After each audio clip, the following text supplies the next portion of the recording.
Nous avons une information de dernière minute à vous annoncer. Malheureusement, ce n'est pas une bonne nouvelle pour les États-Unis d'Amérique. 2 autres militaires américains ont été tués au combat. Un autre est porté disparu. 4 supplémentaires ont été hospitalisés. Apparemment, ils ont été pris pour cible. Alors, si on peut faire confiance à quoi que ce soit venant du commandement central, c'est bien à ça. Et si vous suivez notre chaîne depuis un moment, vous savez que c'est ce qui me rend fou plus que tout le reste. Ce manque total, absolu, d'intérêt de la part de nos plus hauts responsables pour les conséquences de leurs décisions sur nos soldats. On dirait que, pour eux, ça n'a presque aucune importance.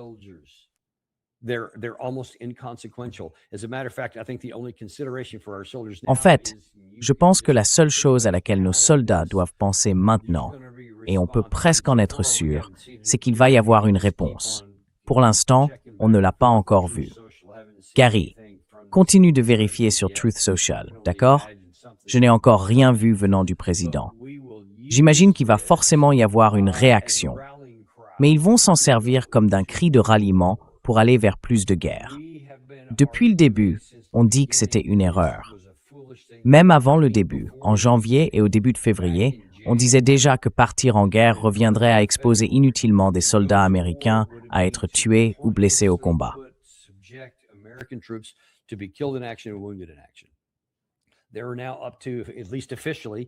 Il y a maintenant, officiellement du moins, jusqu'à 16 Américains tués au combat et plus de 400 blessés. Le chiffre réel est sans doute bien plus élevé une fois qu'on aura la vérité de notre propre camp. Mais tout ce qu'on entend, c'est qu'on va se venger, qu'on va riposter, qu'on ne laissera pas passer ça. Personne ne parle du fait que la seule raison pour laquelle ces hommes sont morts, la seule raison pour laquelle tous ces autres soldats sont blessés, c'est parce que nous avons choisi une guerre que nous n'aurions jamais dû mener. N'oublions pas ça. En ce jour où l'on parle de leur mort au combat, soyons clairs, la seule raison pour laquelle ces soldats sont tombés, ces 2-là, et peut-être un 3e, on n'a tout simplement pas encore retrouvé l'autre soldat.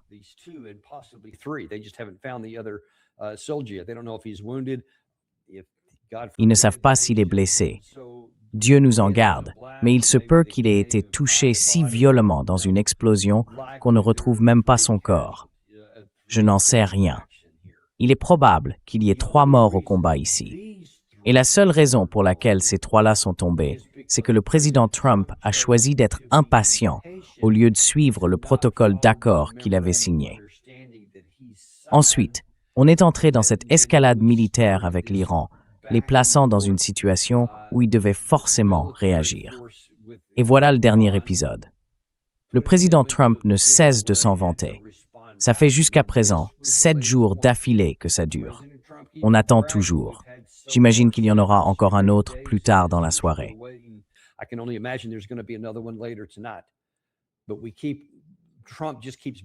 Mais Trump continue de se vanter, comme si on allait le garder dans l'ignorance du fait qu'il y a toujours des représailles.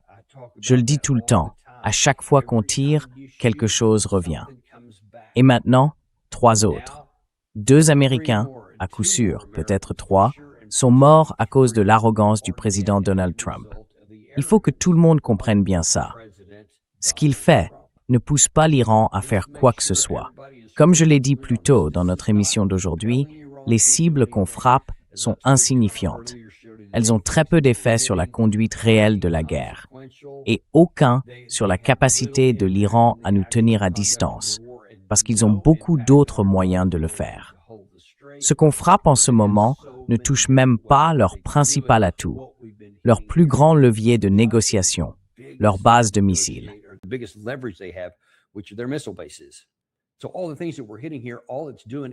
Donc, tout ce qu'on frappe en ce moment, tout ce que ça fait, c'est provoquer des ripostes du côté iranien. Et comme on va le voir, on n'est pas les seuls à en subir des conséquences. Mais c'est ça ma plus grande inquiétude pour l'instant. Alors regardons un peu tout ça. Ça, c'est un article du New York Post. Et ensuite, voici le communiqué officiel du commandement central américain à propos des militaires portés disparus. 2 soldats américains en Jordanie ont été tués au combat. alors que le commandement central et les forces partenaires défendaient la zone contre des attaques iraniennes, à la fois par missiles balistiques et par drones. En clair, ça veut dire quoi? Qu'ils étaient simplement là, sans rien faire, juste en train d'essayer de se protéger à cause des missiles qui sont revenus en réponse aux frappes que nous avions lancées.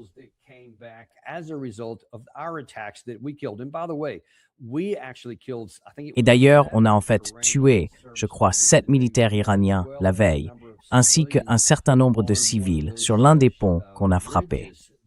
Donc, cette attaque, à son tour, c'est une réponse à ce que la partie iranienne a ressenti.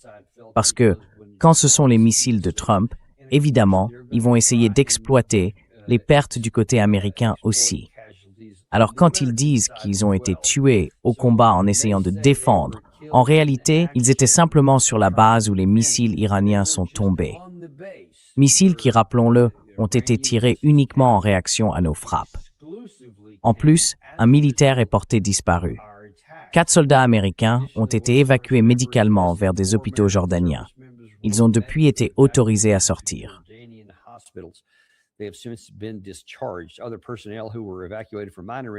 Les autres membres du personnel, évacués pour des blessures légères, ont repris leur service. Maintenant, avant que tout cela ne soit annoncé, je vais vous montrer 2 ou 3 choses. Et c'est justement pour ça qu'on est dans une situation aussi catastrophique aujourd'hui. À cause, oserais-je le dire, des esprits tordus de ceux qu'on appelle l'élite. La corruption, qui faisait autrefois partie de cette élite, est devenue une sorte de pourriture intellectuelle, complètement déconnectée de la réalité. Et la réalité, la voilà. Quand on attaque l'Iran, il riposte. C'est du simple bon sens. Ils l'ont toujours fait, surtout depuis le début de cette guerre. Ils ont clairement montré qu'ils ne comptaient plus se retenir.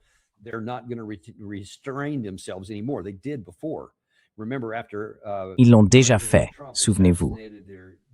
Après que le président Trump a fait assassiner leur général, ils ont riposté d'une manière qui ne faisait aucune victime américaine, même si leur plus haut gradé avait été tué. Cette époque est révolue. C'est fini. Et maintenant, quand on tue des soldats iraniens, ils vont frapper en retour pour tuer des soldats américains. C'est aussi prévisible que le lever du soleil. C'est comme ça que la guerre fonctionne aujourd'hui, surtout cette guerre-là. On ne le devinerait pas en écoutant nos plus hauts responsables. Tenez, plus tôt dans la journée, le général Jack Keane est intervenu pour expliquer que tous ces problèmes viennent des Iraniens.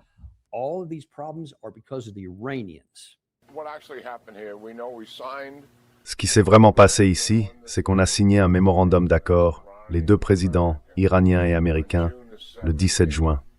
Et le seul point d'accord dans ce mémorandum, c'était d'ouvrir le détroit d'Ormuz. Nous levions notre blocus. L'Iran cessait toute interférence ou tout contrôle. Tout le reste, c'était une promesse de négociation sur 60 jours pour régler les questions les plus difficiles. Mais quelques jours à peine après la signature, l'Iran a violé l'accord et a recommencé à contrôler le détroit d'Ormuz. À cause de ça, le président Trump n'allait pas laisser faire. Il sait que ce sont des eaux internationales et que l'Iran ne peut pas en revendiquer la propriété. Voilà pourquoi on en est là aujourd'hui. Nous en sommes au 7e jour d'une opération visant à reprendre le contrôle du détroit d'Ormuz. C'est une opération conditionnée par la situation sur le terrain, par l'ennemi et par les objectifs qu'on atteint. Et c'est justement l'atteinte de ces objectifs qui déterminera combien de temps ça prendra.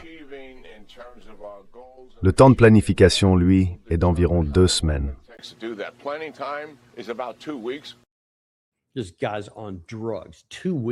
Ce type est complètement à côté de la plaque.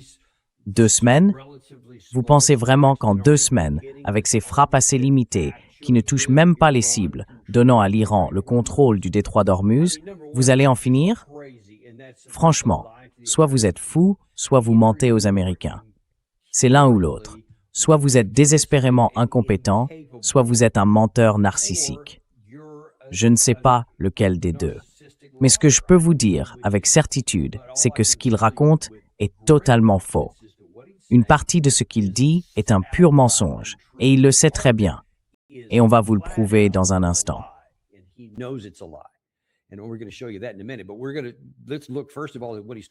Mais regardons d'abord ce dont il parle. Il dit qu'on va régler ça en 2 semaines, qu'on respecte toutes ces fameuses conditions, ces expressions toutes faites qu'il adore, ces phrases militaires qui, dans ce cas précis, ne veulent absolument rien dire.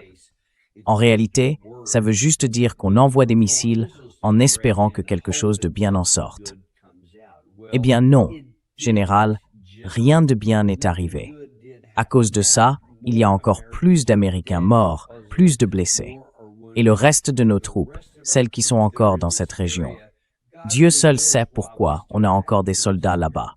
Pourquoi ils restent dans ces bases militaires? Pourquoi y a-t-il encore du monde en Jordanie? On est toujours au Koweït, en Arabie Saoudite, à Bahreïn. Pourquoi rester là, alors que tout ce que fait l'Iran, c'est viser encore et encore les mêmes cibles?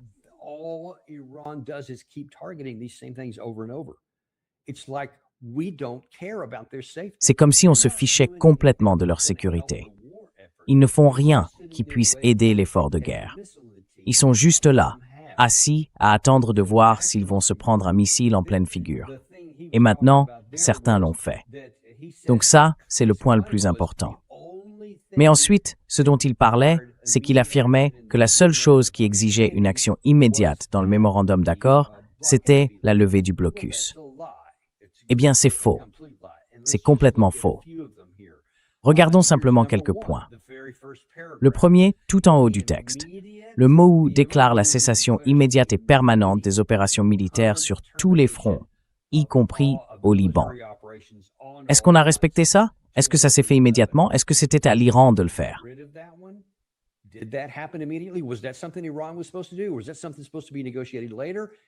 C'était censé être négocié plus tard, ça? La réponse est juste là, sous vos yeux. On ne peut pas mentir là-dessus.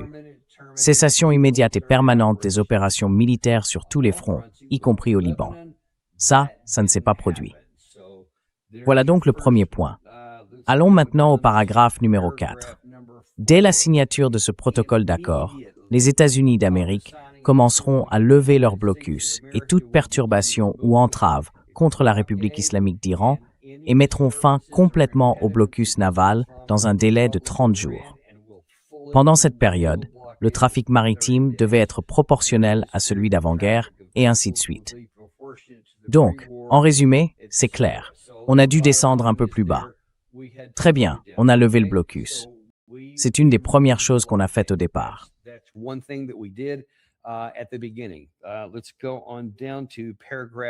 Passons au paragraphe numéro 5. Un des gros points dont on parle souvent.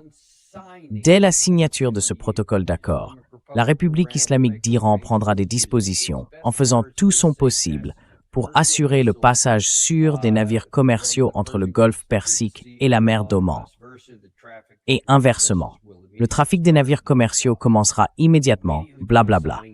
Donc dès la signature, la République islamique d'Iran a le contrôle de l'organisation du passage sûr des navires commerciaux. Point final. Voilà, c'était une mesure immédiate. Passons maintenant au paragraphe numéro 10. Ou bien, c'est celui-là ici.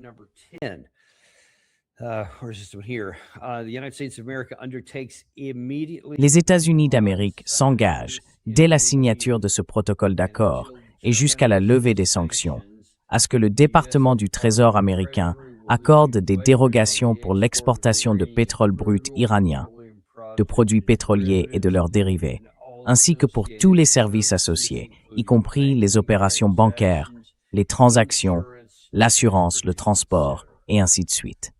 Ça a été fait pendant un certain temps.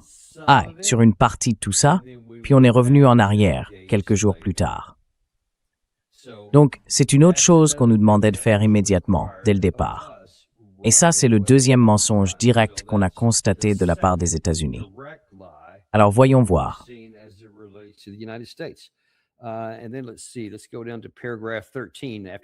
Allons voir le paragraphe 13. Après la signature de ce protocole d'accord, et sous réserve du début de la mise en œuvre de ces mesures, la République islamique d'Iran et les États-Unis entameront des négociations sur un accord final. Et je crois qu'il y en avait un autre, le paragraphe 11. C'est celui-là que je voulais aborder. Il dit que les États-Unis d'Amérique s'engagent à rendre pleinement disponibles les fonds et les avoirs gelés ou restreints de la République d'Iran dès la mise en œuvre du protocole d'accord, pas après 60 jours, pas dans un règlement final, mais bien dès la mise en œuvre du protocole. Donc ça devait se faire tout de suite. Rien de tout ça n'a eu lieu.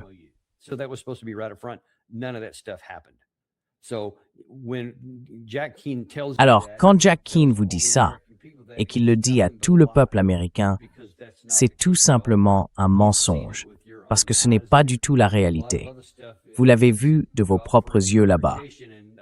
Beaucoup d'autres éléments peuvent être interprétés différemment, et certaines choses étaient prévues pour plus tard, pour être négociées ensuite, comme la question nucléaire elle-même, le programme d'armes nucléaires présumé.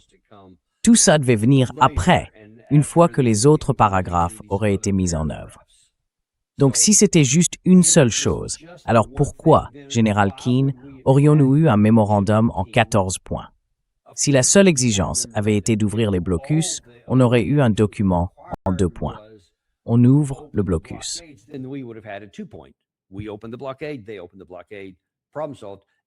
Ils ont levé le blocus. Problème réglé. Et maintenant, on va dire, bon, peut-être un troisième.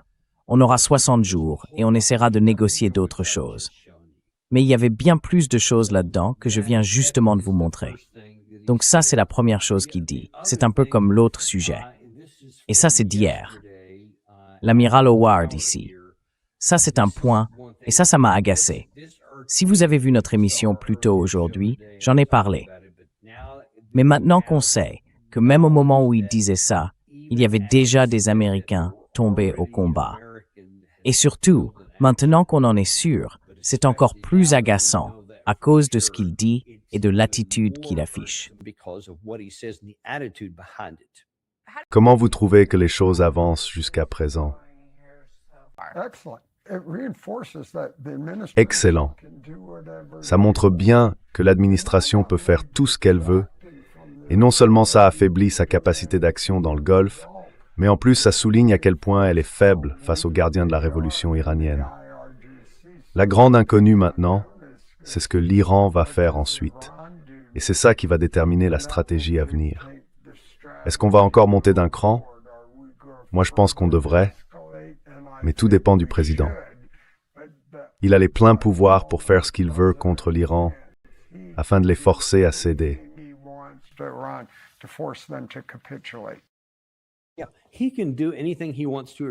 Oui, il peut faire tout ce qu'il veut contre l'Iran, mais c'est une illusion de croire qu'il va les forcer à capituler. Ils ne le feront pas. Ils ont déjà tout montré, malgré tout ce qu'on a déployé. Ça ne les fera pas céder. Il peut faire tout ce qu'il veut en matière d'attaque au sol. Il peut frapper des cibles toute la journée, parce que l'Iran ne peut rien y faire. Ils ne peuvent pas l'arrêter. Leurs défenses aériennes et antimissiles ne sont tout simplement pas à la hauteur. Nous, oui, nous le pouvons. Vous voyez, le commandement central montre ces vidéos tous les jours. Imaginez simplement qu'ils ont un drone qui reste en permanence dans le ciel en train d'observer. Rien ne peut l'atteindre.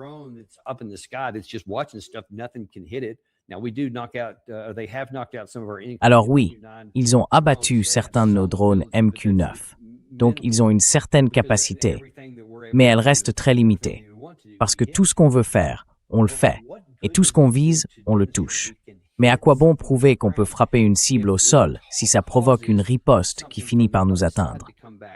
Résultat, 2, peut-être 3 Américains de plus sont morts. Et pourquoi? Parce que, comme le dit fièrement l'amiral Howard ici, avec toute son arrogance, on peut faire tout ce qu'on veut. Oui, c'est vrai, vous pouvez. Mais à cause de cette attitude, à cause de vos décisions, des Américains sont morts alors qu'ils n'auraient jamais dû l'être. Et c'est ça qui devrait révolter chaque Américain, tous ceux qui entendent ce discours et qui voient ce petit sourire suffisant sur son visage.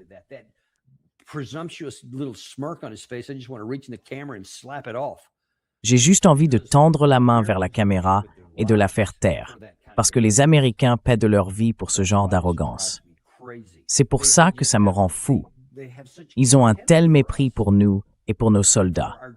Ils font semblant de parler de l'honneur qu'ils leur portent, du respect qu'ils ont pour eux et du fait qu'ils seraient morts en donnant tout pour notre pays. Non, c'est faux. À chaque fois que vous entendez ça, et je suis sûr que vous l'entendrez, sachez que c'est un mensonge. Ils ne sont pas morts pour notre sécurité en défendant l'Amérique. Non, ils ne le sont pas. Leurs vies ont été sacrifiées pour rien à cause du commandant en chef, incapable de simplement respecter cet accord. Si on avait juste dit « D'accord, le protocole d'accord est en vigueur, on va faire tout ce qu'on doit faire, et ensuite on exigera de l'Iran qu'il fasse tout ce qu'il doit faire. »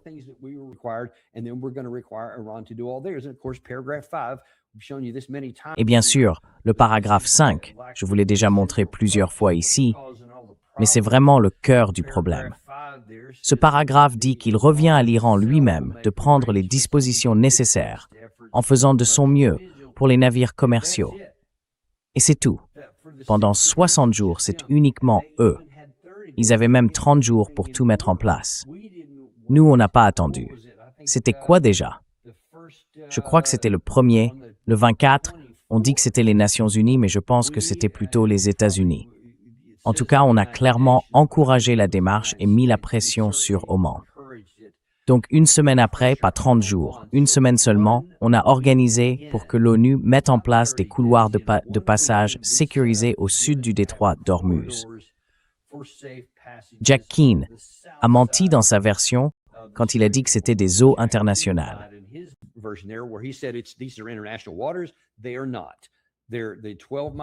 Non, ce n'est pas le cas. La limite territoriale maritime de 12 000, telle qu'elle est définie par le droit international, 12 000 à partir des côtes iraniennes et 12 000 à partir des côtes omanaises, se rejoignent au milieu. Il n'y a donc pas d'eau internationale entre les deux, parce qu'au point le plus étroit, la distance ne dépasse jamais 24 000. Autrement dit, on n'a pas ces 12 000 d'eau internationale. Donc, ce ne sont pas des eaux internationales. Mais vous voyez bien que là, on a mis en place quelque chose qui allait au-delà du protocole d'accord. Il n'a jamais été question, à aucun moment, qu'Oman mette quoi que ce soit en place, ni que l'ONU intervienne. C'était uniquement la République islamique d'Iran. Point. Et ensuite, le lendemain, l'Iran a déclaré « Non, ce n'est pas ce que nous avions convenu. Ce n'est pas ce que vous aviez convenu. »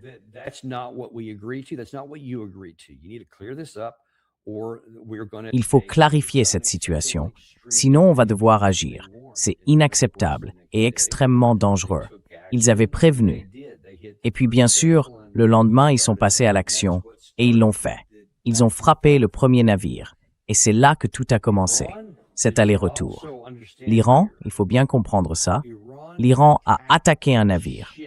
Ils l'ont neutralisé parce que ce n'était pas un pétrolier civil, parce qu'ils ne respectaient pas les arrangements qu'ils avaient mis en place. Ils n'ont pas attaqué les États-Unis. Ils n'ont pas rompu le cessez-le-feu avec l'Amérique. Ils ont envoyé un tir d'avertissement qui a été ignoré. Ils avaient donné des avertissements verbaux, eux aussi ignorés, et ensuite, ils ont ouvert le feu sur le navire. Et c'est ce qu'ils font systématiquement depuis.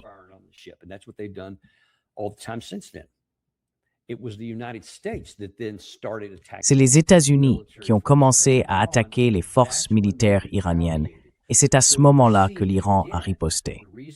Donc vous voyez, encore une fois, si ces hommes sont morts, c'est parce que nous avons choisi d'escalader. Vous avez entendu l'amiral Howard hier sur Fox News, encourager avec enthousiasme Trump à en faire encore plus. Et maintenant, malheureusement, il semble que le scénario le plus probable, ce soit une nouvelle riposte des États-Unis. Mais écoutez, soyons clairs. Je vous l'ai déjà dit, avant les précédentes attaques, j'avais prévenu qu'il y aurait une réponse et qu'elle serait plus forte. Voici ce qu'a déclaré plus tôt aujourd'hui le guide suprême, Moshetava Hamani, sur son compte X. Gary, si tu peux afficher ça à l'écran.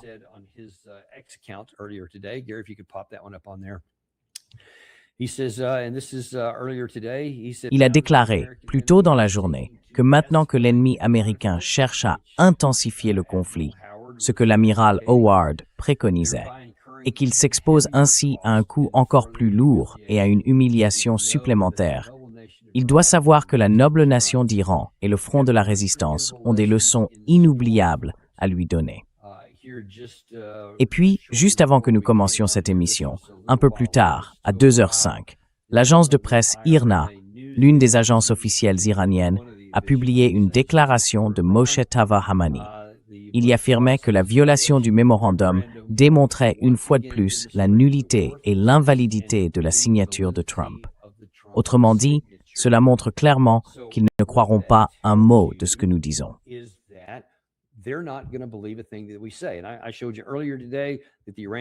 Et je vous ai montré plus tôt aujourd'hui que la partie iranienne affirme que le protocole d'accord est mort. Pour eux, c'est un non-sujet. Et si les États-Unis attaquent d'ici 2 ou 3 jours, s'ils continuent leur frappe, et maintenant c'est quasiment certain que ça va se produire, soit ce soir, soit demain, alors, selon la partie iranienne, dans les 2 ou 3 jours qui suivront, ils vont considérablement intensifier leurs actions. Et là, on parle d'une guerre totale. Regardez, voilà ce qu'ils ont fait aujourd'hui. C'est tiré du New York Times, publié plus tôt dans la journée. Samedi, des missiles et des drones iraniens ont frappé l'État du Golfe, le Koweït. Le gouvernement a déclaré qu'une autre centrale électrique et une station de traitement de l'eau avaient été attaquées, la deuxième en 2 jours, provoquant des incendies.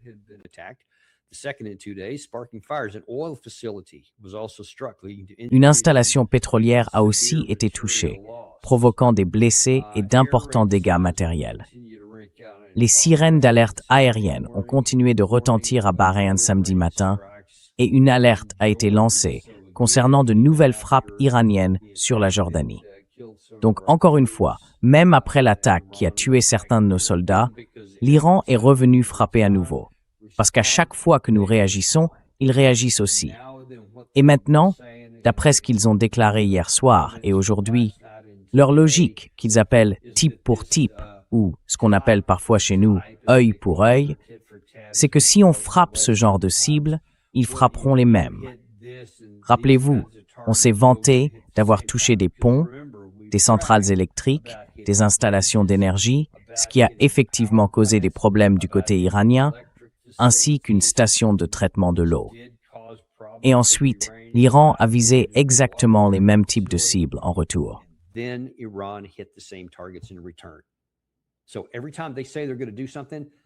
Donc, à chaque fois qu'ils disent qu'ils vont faire quelque chose, ils le font. Et maintenant, on va se retrouver face à un président Trump qui veut montrer à quel point il est dur. Mais qu'est-ce qu'il va faire d'autre? De quoi est-il vraiment capable? Des Américains ont été tués. Et bien sûr, tout le monde réagit parce que certains ne font pas attention aux détails dont on parle ici. Oui, merci, je vois c'était le deuxième. Leur sacrifice ne fait que renforcer notre détermination. Oui, et ça c'est vrai des deux côtés. Mais ça veut dire qu'il va y avoir une nouvelle réponse des États-Unis aujourd'hui. On peut donc s'attendre à une escalade, et on peut aussi s'attendre à ce que le camp iranien, dont la détermination est tout aussi renforcée, fasse la même chose. Ils vont riposter.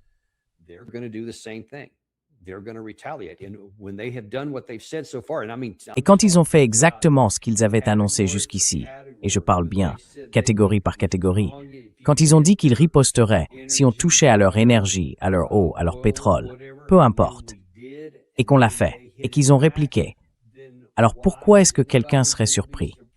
Pourquoi penser qu'ils ne sont pas sérieux cette fois, alors qu'ils l'ont toujours été auparavant? On a tué certains de leurs soldats. Ils ont tué certains des nôtres. Et maintenant, quoi que le président Trump décide de faire, et on peut être sûr qu'il va faire quelque chose, il va sans doute déclarer qu'on ne laissera personne nous frapper, ou quelque chose dans ce genre. Mais souvenez-vous, quand vous entendrez ça, la seule raison pour laquelle ces hommes sont morts, c'est parce qu'on n'a pas écouté la voix de la raison.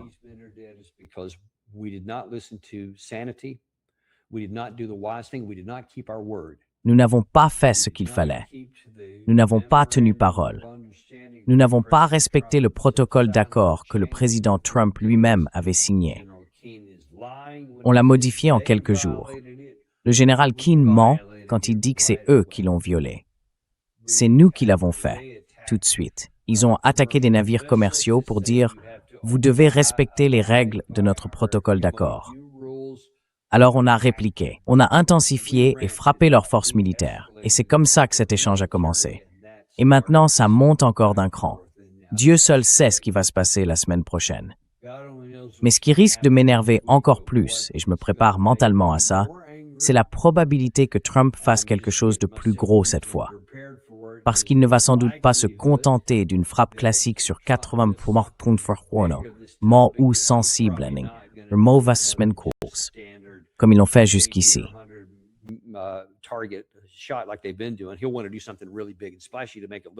Il va vouloir faire quelque chose de vraiment fort, de spectaculaire, pour donner l'impression qu'il est furieux à cause de ce qu'ils ont fait à nos troupes.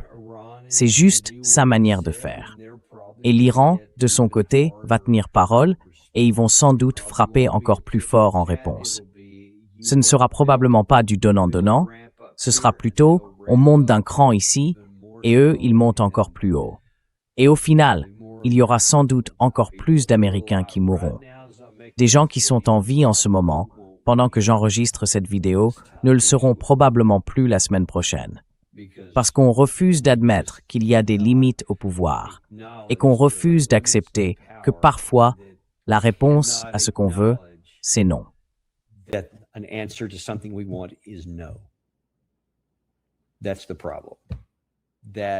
C'est bien ça, c'est là tout le problème. Et plus on met de temps à comprendre cette leçon, plus des soldats américains innocents qui sont là-bas parce qu'ils ont choisi de servir leur pays par amour pour lui, se retrouvent maltraités, mal utilisés par notre propre pays et exposés inutilement au danger. Et ensuite, notre gouvernement prend des décisions qui ne peuvent qu'entraîner une riposte meurtrière contre ces mêmes troupes, qui vont mourir pour rien. D'abord parce que c'est nous qui avons déclenché la guerre, et ensuite parce qu'on ne tient pas parole. Et quand les morts commencent à tomber, ça s'emballe toujours. C'est presque toujours comme ça ici. Alors, où est-ce que ça s'arrête? C'est ça le vrai problème. Et bien sûr, la prochaine question qui pourrait se poser, c'est celle dont on a parlé plus tôt aujourd'hui.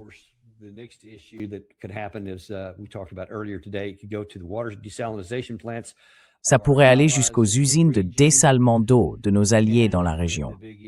Et puis le vrai problème, bien sûr, c'est que ça pourrait s'étendre jusqu'au détroit de Bab el-Mandeb et peut-être même jusqu'au canal. Non, pas le canal de Panama, le canal tout en haut de la mer Rouge. Et ensuite, la fermeture complète du détroit d'Ormuz. Et là, ça va vraiment nous mettre dans une situation compliquée. On ne va pas seulement payer en vies humaines, on va aussi payer en argent, parce que notre économie va commencer à en souffrir sérieusement. Notre réserve stratégique de pétrole est déjà en dessous du niveau d'urgence. Donc maintenant, il faut bien comprendre qu'on a commencé à exporter moins, ce qui fait monter le prix du pétrole, mais on continue quand même à puiser dans ce qui est censé être notre réserve militaire d'urgence.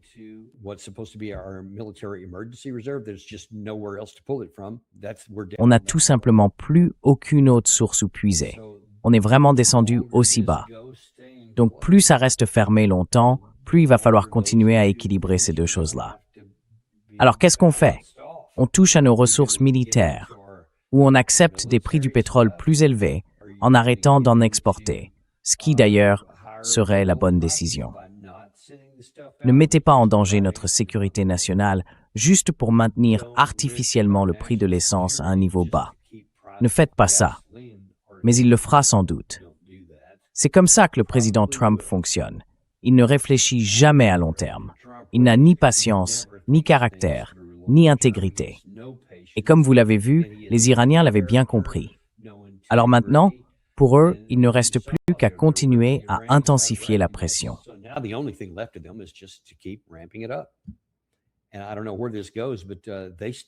Je ne sais pas où tout ça va nous mener, mais ils ont encore des leviers, des cartes à jouer. Tout ce qu'on peut faire, c'est réagir, et on ne peut pas leur retirer ces cartes de la main. Je voulais simplement m'assurer que vous en soyez conscients. Je suis d'accord, pour les familles des disparus et pour les soldats blessés, nous prions sincèrement pour leur rétablissement rapide. Et je suis aussi d'accord sur ce qui risque fort d'arriver, parce que notre commandant en chef ne valorise pas leur vie, et il a pris des décisions qui très probablement vont en faire mourir d'autres. Nous allons continuer à suivre la situation. S'il se passe quoi que ce soit, revenez vers nous. Sinon, on se retrouve demain matin à 8 heures dans le Daniel Davis Deep Dive. We'll see you at 8 a.m. tomorrow morning on the Daniel Davis Deep Dive.